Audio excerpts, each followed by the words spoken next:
अब आज हम स्टार्ट करने जा रहे हैं एडिटिंग। एडिटिंग क्या होता है? सबसे पहले हमने जो कंडीशन फॉर्मेटिंग चलाते हैं उसे क्लियर कर देते हैं। यहाँ जाते हैं और क्लियर कर देते हैं। सब क्लियर हो गया।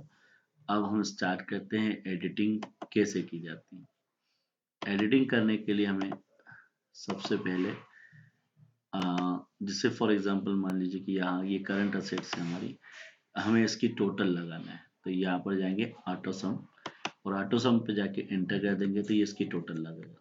इसी तरीके से इसकी भी टोटल लगा सकते हैं हम। बट एग्जाम्पल के तौर पे जैसे आपने ये टोटल लगाई और आपको गिनना चाहते हैं कि यहाँ से यहाँ तक कितनी संख्याएं 1 2 3 4 हमको ऐसे काउंट करना है, तो आप चाहें तो उसकी काउंट भी कर सकते हैं। अब जिस तरीके से आपने काउंट किया है, अगर आपको लगता है कि ये टोटल 4 है, बट इन चारों का एवरेज कितना बन रही है, एवरेज अमाउंट क्या आ रही है, तो आप यहाँ पर जाके एवरेज पे भी क्लिक कर दे तो इसकी एवरेज भी आ जाएगी। अगर आप चाहते हो कि इनमें से कौन सी संख्या बड़ी है सबसे, काउंट हमने गिन लिया है कि 4 संख्याएं थी, एवरेज निकाल लिया हमने, सम निकाल दिया कि टोटल के निकालना, मैक्सिमम इसी का ज़्यादा यूज होता है। और अगर आपको देखना है कि ये जो अमाउंट थी हमारी, इसमें सबसे बड़ी अमाउंट कौन सी है, तो मैक्स पे क्लिक करके सबसे बड़ी अमाउंट को हाईलाइट कर देगा। अगर आप चाहते हो कि नहीं मुझे देखना है नेक्स्ट वाले कॉलम की सबसे छोटी कौन सी है, तो मिन IMIN करके मिन करके भी कर सकते हैं। ठीक है, इस फॉर्मूले को लगाने का तरीका आप सामने दिया होता है कि इजिकल टू लगाएंगे। अगर आप डायरेक्टली यहाँ से नहीं लगाना चाहते तो इजिकल टू लगा के MIN लिखेंगे। फॉर एग्जाम्पल आपके सामने मैं लिख देता हूँ MIN, ब्रैकेट ओपन किया और कहाँ से आप स्टार्ट करना चाहते हो वहाँ जाके शिफ्ट दबा के जहाँ तक आप कॉलम सेलेक्ट करना चाहते हैं उस रो तक आके ब्रैकेट शिफ्ट दबा के क्लोज करके इंटर कर सकते हैं। तो ये मैन्युअली भी आप चाहें तो उस फॉर्मूले को लगा सकते हैं। तो इस तरीके से हमने ऑटो सम में 4-5 फॉर्मूले जो होते हैं उनके बेसिकली यूज किए। और मोर फंक्शंस हम फॉर्मूला जब सीखेंगे तब अपन बात करेंगे उस बारे में। फिलहाल इतना ही चलाना है इसमें। फिल फिल डाउन समझने के पहले कर्सर आप देखेंगे कि मेरा कर्सर 7539 पे है और चारों तरफ जो अमाउंट्स लिखी है उस पर ध्यान देंगे। सबसे पहले जैसे मैंने फिल डाउन किया तो ध्यान रखिए डाउन करने का मतलब जो नीचे लिखी हुई अमाउंट है वो ऊपर आ जाएगी। 3459 लिखा हुआ है नीचे उसके। अब देखते हैं क्या होता है। जो नीचे वाली संख्या मतलब ऊपर वाली संख्या नीचे की ओर आ गई है, किससे? डाउन से। जो ऊपर लिखा हुआ है वो नीचे आ गया। फॉर एग्जाम्पल मैंने बाय मिस्टेक बोल दिया 3459 लिखा है, जो नीचे लिखा है एक्चुअल में जो ऊपर लिखा है वो नीचे आ जाएगा। राइट मतलब जो लेफ्ट में लिखा है वो राइट में आ जाए। तो लेफ्ट में लिखा है 7117, वो आपका राइट की ओर आ गया। अब करेंगे जो नीचे लिखा हुआ है वो ऊपर आ जाएगा। जैसे 3459 नीचे की ओर लिखा है, अब ये ऊपर आ जाएगा। ये 3459 आ गया। अब नेक्स्ट ऑप्शन है लेफ्ट, जो राइट में लिखा है वो लेफ्ट में आ जाएगा। 8179 लेफ्ट में आ जाएगा। तो फील का ये चारों का मतलब समझ में आ गया होगा आपको। कई बार ऐसा होता है कि कई बार लेफ्ट में जो लिखा हमको राइट में एज इट इज चाहिए, तो हमको यूज करना पड़ते हैं इनको। कंट्रोल R से यूज कर सकते हैं राइट का। ठीक है, शॉर्टकट कीज का यूज करके हम यूज कर सकते हैं। यहाँ पर अल्टर दबा के D डाउन, अल्टर दबा के R राइट, अल्टर दबा के U अप, अल्टर दबा के L। नेक्स्ट ऑप्शन है अक्रॉस वर्कशीट। अक्रॉस वर्कशीट का मतलब ये होता है कि ये जो शीट का जो एंगल देख रहे हैं आप, ये हेडिंग्स लिखी हुई, यही हेडिंग्स आप चाहते हैं कि शीट नंबर 2 पे भी आए, शीट नंबर 3 पे भी आए। ये तो ऑलरेडी कॉपी थी उसकी, तो यहाँ तो आना नेचुरली है। तो शीट नंबर 2, शीट नंबर 3 और या और भी शीट हो, उन सब पे चाहिए। तो सबसे पहले क्या करेंगे, इस शीट की हेडिंग को सिलेक्ट कर लो जिस तरीके से मैंने किया 1 और 2 को दोनों को एक साथ सिलेक्ट करके। उसके बाद कंट्रोल दबा के कंट्रोल दबाएंगे और कंट्रोल दबा के सॉरी शीट नंबर में ये सिलेक्ट कर लेंगे पहले तो। और सिलेक्ट करने के बाद में शीट नंबर 2 इसको कंट्रोल दबा के सिलेक्ट करेंगे, शीट नंबर 3 कंट्रोल दबा के सिलेक्ट करेंगे, शीट नंबर 6 कंट्रोल दबा के सिलेक्ट करेंगे। और सिलेक्ट करने के बाद कंट्रोल से जैसे हम सिलेक्ट कर लेंगे ना, उसके बाद में फील्ड पे जाएंगे और यहाँ जाके अक्रॉस वर्कशीट पे क्लिक कर देंगे। सारा कंटेंट हम चाहते तो ऑल, और कंटेंट जो लिखा है वो चाहते हैं सिर्फ, तो ये आप चाहते हैं फॉर्मेटिंग वहाँ है रिपीट हो तो फॉर्मेटिंग। अभी तो फिलहाल ऑल ही चाहते हैं मान लीजिए। ओके किया हमने। शीट नंबर 2 पे जाके देखेंगे वो हेडिंग वही रिपीट हो गई। 3 पे भी वही, 4 पे भी, 5 6 पे भी वही। तो कहने का मतलब ये कि जो शीट आपने बनाई वो हेडिंग्स अगर आप हर पेज पे रिपीट चाहते हैं कि बार बार मुझे फाइनेंशियल मॉडल बनाना पड़ता है, हिस्ट्री, रिजल्ट, फोरकास्ट की हेडिंग लिखना पड़ेगी हर शीट पे जाके, तो आप ये फंक्शन का यूज कर सकते हैं। इसके बाद में है सीरीज, और मोस्ट इंपॉर्टेंट पार्ट ये है, इनका यूज होता है कभी भी शीट हम बनाते हैं तो कई बार हमें डेट लिखना होती है, कई बार हमें नंबर लिखना होता है, कई बार हमें नंबर्स का फॉर्मेट हमको 1 2 3 की जगह 2 4 6 में लिखना होता है, कई बार हमें मल्टीपल्स में लिखना होता है, तो वहां पर जाके यूज करते हैं। सबसे पहले मैं लिखता हूँ 1। अब मैं चाहता हूँ कि ये जो 1 लिखा है, इस 1 के बाद में फील्ड पे मैं सीरीज पे जाऊँ, और मैं चाहता हूँ कि इस रो वाली साइड में 1 2 3 4 5 6 ऐसा कंटिन्यू आती जाए। मान लीजिए कि मैं 1 से स्टार्ट करना चाहता हूँ, 10 तक लिखना चाहता हूँ, उसकी स्टॉप वैल्यू रो पे है और लीनियर है। लीनियर का मतलब 1 to 1 स्टेप टू स्टेप जाएगा। देखो अब देख लीजिए 1 से लेकर 10 तक आ गया क्लियर। अगर आप चाहते कि नहीं मुझे कॉलम में चाहिए, सिंपल सा फंक्शन है, फील्ड पे जाएंगे, सीरीज पे जाएंगे, और अब की बार कॉलम पे क्लिक कर देंगे और स्टॉप वैल्यू बता देंगे कब तक। अगर 50 लिखोगे तो 50 तक जाएगा, 10 लिखोगे तो 10 तक जाएगा। अब इसके बाद वाला जो नेक्स्ट फंक्शन है, फॉर एग्जांपल आपने बोला कि सर नंबर नहीं चाहिए हमें, हमें तो मल्टीपल चाहिए, 2 टू ज़ा 4, 4 टू ज़ा 8, इस तरीके से चाहिए। तो यहाँ पर 2 के मल्टीपल्स डाल दो और आप बता दो कि कहाँ तक वो जाए, कहाँ तक के आगे वो ना जाए। तो 100 की वैल्यू के ऊपर नहीं बढ़ना चाहिए। तो यहाँ पर कर्सर रखा हमने और फील्ड पे गए और सीरीज पे गए हम, और यहाँ पर जाके 2 के मल्टीपल्स दे दिए मैंने, और वैल्यू को स्टॉप कहाँ तक करना है, 100 तक करना है, ये दे दिया। और ग्रोथ पे क्लिक करना है, इसके लिए हमको कहाँ पे क्लिक करना है, ग्रोथ पे। ओके कर देंगे। पहले कर्सर यहाँ रखेंगे इस तरीके से सिलेक्ट करके, जहां तक भी आप देना चाहें। सिलेक्शन करने के बाद, फील्ड करने के बाद, सीरीज करने के बाद, ग्रोथ पे लेने के बाद, ग्रोथ पे लेने के बाद ही इस फंक्शन का यूज करेंगे हम। ग्रोथ पे लिया हमने और यहाँ जाके 100 किया। अब जाके देखेंगे ये हो गया। 64 से आगे नहीं गया, उसका सबसे बड़ा रीजन ये है कि यहाँ पर हमने जब सीरीज चलाई, ग्रोथ पे जैसे लिया तो हमने इसकी स्टॉप वैल्यू 100 लिख दी थी। तो 2 टू ज़ा 4 होते, 4 टू ज़ा 8 होते, 8 टू ज़ा 16 होते, 16 टू ज़ा 32, 32 टू ज़ा 64 होते, 64 टू ज़ा 100 से ऊपर हो गया, इसलिए ये वहीं स्टॉप हो गया। इसके बाद में है डेट।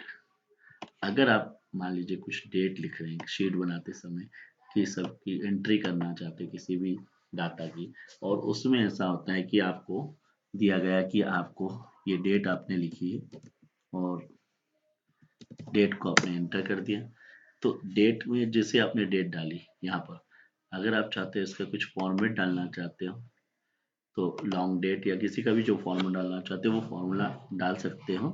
तो मान लीजिए जो आपने डेट डाली है उस डेट को मैं लॉन्ग डेट या जो भी डेट मैंने दी है जो फॉर्मेट में डाल दिया, और फॉर्मेट में डाल के जैसे मैंने रखा, अब आप देखें 2 जनवरी से स्टार्ट हुआ और मैं से कंटिन्यू लिखते जाता हूँ तो ये सब कंप्लीट लिखा हुआ है।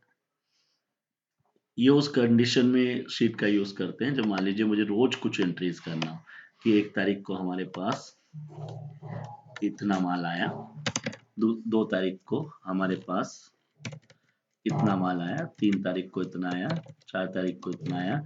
इस तरीके से मुझे अगर हाईलाइट मतलब लिखना हो डे वाइज डे की एंट्री, तो ये एंट्री मैंने लिख दी। ये हर दिन की एंट्री में जो जो डाटा आया हमारे पास या जो अमाउंट का माल आया वो हमने लिख दिया। मान लीजिए कि ऐसा हो कि ये जो एंट्रीज हमारी होती है वो डे वाइज नहीं हो रही, वो मंथ में एक बार ही होती है एंट्री, तो फिर हमको बार बार अब क्या होगा, हर एक को मैन्युअली टाइप करना पड़ेगा। तो आपको टाइप नहीं करना है। अगर मान लीजिए कि हर 2 तारीख को इसकी एंट्री होती है तो हम क्या करेंगे, फील्ड पे जाएंगे, सीरीज पे जाएंगे, और अब की बार डेट में जो मंथ वाला कॉलम अभी डे पे था इसलिए हर दिन डेट चेंज हो रही थी, 2 3 4, अब मंथ चेंज होगा। तो हर मंथ की 2 तारीख पे ये एंट्री अगर हमको एक बार करना पड़ती है किसी की, तो देखो हर मंथ की 2 तारीख आ रही है और हर मंथ की 2 तारीख पे अपन ने डाटा डाला हुआ है। यहाँ पर मान लीजिए डेट था और यहाँ पर परचेस था, जो भी परचेस अमाउंट।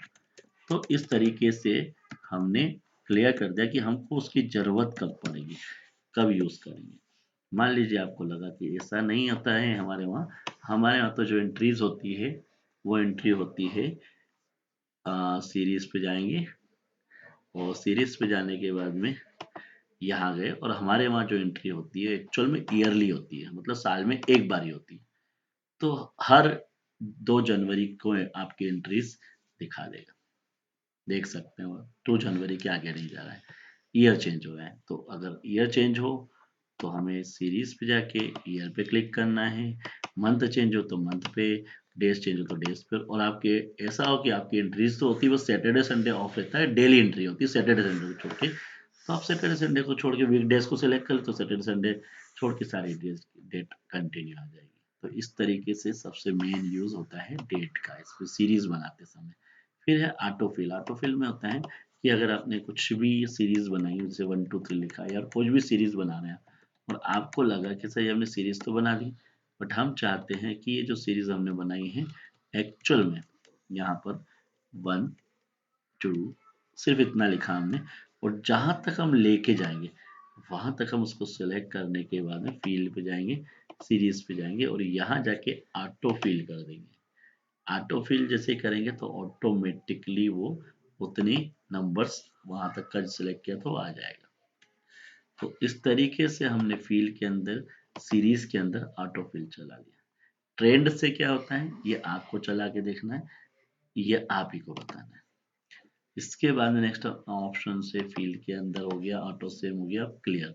क्लियर का सबसे इजी सा लॉजिक है कि जो भी जैसे हाईलाइट पॉइंट दिया हुआ है हमको, फॉर एग्जांपल मान लीजिए ये शीट मैंने बनाई है और इसमें से मान लीजिए मुझे हटाना है ऐसे, तो हटाना क्या चाहते हैं सभी को, तो पूरा हट गया। कंट्रोल जेड करेंगे। अगर मान लीजिए सिर्फ फॉर्मेटिंग हटाना है तो फॉर्मेटिंग पे क्लिक करके तो देखो बैकग्राउंड वगैरह सब हट गया। फिर कंट्रोल जेड करेंगे। अगर आप चाहते हो कि नहीं फॉर्मेटिंग नहीं, मुझे तो कंटेंट हटाना, कंटेंट हटा, बैकग्राउंड नहीं हटा, स्टाइल वगैरह वैसी की वैसी रहेगी, जब टाइप करोगे तो वैसी आ जाएगी। अगर आप चाहते हो कि नहीं कमेंट हटाना है, ये कंटेंट हटाना है, तो कंटेंट हट गया। अब कमेंट कैसे हटेगी, कमेंट के लिए रिव्यू पे जाना है और यहाँ जाके ये कमेंट्स हम यहाँ से जाके कमेंट्स देते हैं, यहाँ से आप कमेंट्स दे सकते हो। कमेंट्स देने के लिए फिलहाल इस फाइल को करना होगा मुझे और वापस इस फाइल को ओपन करना होगा क्योंकि ये फाइल अभी ग्रुप फाइल में कन्वर्ट हो गई, तो ग्रुप फाइल में आपका कमेंट नहीं चलता। अभी हम कमेंट्स वापस दे रहे हैं, ये इस तरीके से हमने इस कमेंट्स दे दी। अगर इस कमेंट्स को हमको डिलीट करना हो तो होम पे जाएंगे और यहाँ जाके फील के अंदर जाके सॉरी क्लियर के अंदर जाके कमेंट को क्लियर कर देंगे, तो ये कमेंट्स क्या होगी आपकी डिलीट हो जाएगी। तो हट गई यहाँ से, ये कमेंट्स भी हट गए। इसके बाद में शॉर्ट करना है, जैसे मैंने यहाँ से यहाँ तक सिलेक्ट करा, मैं चाहता हूँ कि इसको अल्फाबेटिकल सेट कर दूँ, तो यहाँ से यहाँ तक सिलेक्ट करने के बाद में शॉर्ट पे जाएंगे A to Z। देखो अब अल्फाबेटिकल सेट हो गया। अगर आपको लगता है कि नहीं पहले ही सही था तो कंट्रोल जेड करेंगे, शीट उतनी ही सिलेक्ट करना है जितनी जरूरत हो। ठीक है, अब की बार आप चाहते हो कि Z2 तो उल्टी एबीसीडी के हिसाब से हो जाएगा। तो जैसा आप चाहते हैं उस तरीके से इसको अल्फाबेटिकली सेट कर सकते हैं। कस्टम शॉट कर सकते हैं बट एक्चुअल में इसका यूज हम आगे जाके डिटेल में समझेंगे। और फिल्टर भी कर सकते हैं, इसका यूज भी हम आगे जाके कर सकते हैं। हालांकि यहाँ से भी बता सकते हैं कि कैश देखना चाहे तो कैश ही दिखेगा, बट ज़्यादा डिटेल में हम जब हम आगे समझेंगे फॉर्मूला और डाटा तब जाके काम आएगा। तो इस तरीके से हम फिलहाल फिल्टर और इनको तो शॉर्ट में ही समझ लेंगे। इसके बाद में फाइंड मतलब ढूंढना, ये आप जानते हैं ऑलरेडी कि मान लीजिए कोई डाटा हमारा बना हुआ है 3459 का और उस डाटा को मुझे फाइंड करना है, ये फाइंड कर दिया। अगर उस डाटा को ढूंढने के बाद में ये हुआ कि मुझे उसमें कुछ चेंजेस करना है या मान लीजिए उसमें कुछ हटाना है, फॉर एग्जाम्पल 2020 लिखा है, उसको फाइंड करेगा। अगर उसने ढूंढ लिया वहां पर और उसको इस जगह और कुछ लिखना चाहते हैं तो आप उसको फाइंड करने के बाद में उसको रिप्लेस कर सकते हैं। ये फाइंड नेक्स्ट किया, ये देखो ढूंढ लिया। अब रिप्लेस यहाँ पर मैं आता था 2025 हो जाए उसकी जगह फॉर एग्जाम्पल, तो यहाँ जाके रिप्लेस कर देंगे तो 2025 हो गया। तो इस तरीके से हमने उसको चेंज कर दिया। और ये तो कॉमन सी चीजें फाइंड और रिप्लेस। गो टू पे जाना है, कहाँ पर जाना चाहते हैं, फॉर एग्जाम्पल फॉर्मूला जाना है डला हुआ वहाँ पर चले जाए तो देखो फॉर्मूला यहाँ डला हुआ है वहाँ चले गया। फिर आप चाहते हो कि नहीं ऐसी जगह पर जाए जहाँ पर कि ब्लैंक एरिया था तो वो ब्लैंक एरिया आपको थोड़ा बार कर्सर सेल एक बार कर्सर रखना पड़ेगा वहाँ पर। यहाँ पर जाएंगे गो टू पे, अब जाके स्पेशल पे जाएंगे, ब्लैंक पे क्लिक कर ओके।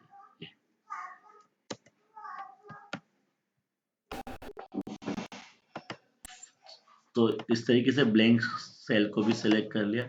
गो टू में जो भी हम ऑप्शंस बताते हैं वो ऑप्शंस अगर यहाँ पर एक्टिव है, सामने अवेलेबल है तो वो चलेगा। जैसे करंट रीजन पे क्लिक करा तो जो करंट एरिया होगा उसको सिलेक्ट करके बता देगा। तो गो टू के लिए उस पोजीशन को होना बहुत जरूरी है, अगर वो होगी तो चलेगा, अदरवाइज नहीं चलेगा। जैसे फॉर एग्जांपल एक पोजीशन देखते हैं, यहाँ पर मैंने जैसे क्लिक करा, मैं चाहता हूँ ऑब्जेक्ट पे क्लिक करके ओके करूँ, होगा हाईलाइट होगा या उस पर जाएगा कर्सर, अदरवाइज नहीं। तो गो टू का बेसिक मतलब ये है कि उस पोजीशन पे, उस जगह पे जाना, फॉर्मूले पे जाना हो या कमेंट्स दिए तो वहां जाना हो, कंडीशन फॉर्मेटिंग का यूज किया वहां जाएगा, कंस्टेंट्स दिए हो तो वहां जाएगा, डाटा वैलिडेशन का यूज दिया तो वहां जाएगा। सिलेक्ट ऑब्जेक्ट पे जहाँ पर होगा कि कोई भी ऑब्जेक्ट को अगर आप चाहेंगे तो सिलेक्ट कर सकते हैं। जैसे मैंने इस पर क्लिक करा, ये ऑब्जेक्ट बनाया, और मान लीजिए कि एक ऑब्जेक्ट और बना देता हूँ मैं, इस पे क्लिक करा, ये ऑब्जेक्ट बनाया। अब इन ऑब्जेक्ट को सिलेक्ट करना हो तो होम पे जाके सिलेक्ट पे जाके यहाँ पर सिलेक्ट ऑब्जेक्ट पे क्लिक कर देगा ये।